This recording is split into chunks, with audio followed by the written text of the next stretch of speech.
vám chtěl představit naši firmu Párny Agro SRO, která se zabývá dovozem zemědělské a komunální techniky.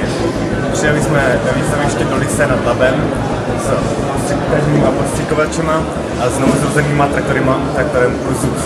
Traktor Ursus 110 54 má motor Perkins o výkonu 110 koní, náprava a převodovka je Carraro.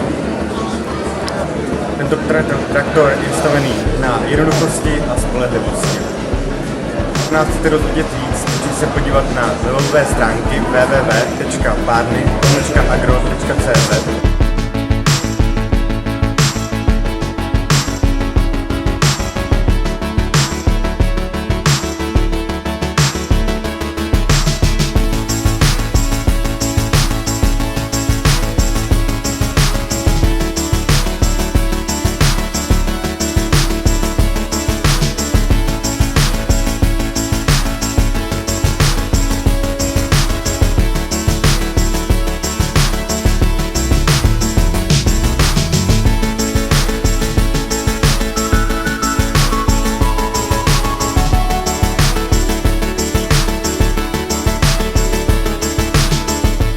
Dobrý den, chtěl bych vás přivítat u nás ve stánku, který se zaměřuje převážně na výrobu domácích sýrů. Nabízíme jak sady pro začátečníky, tak pro faremní zpracování mléka.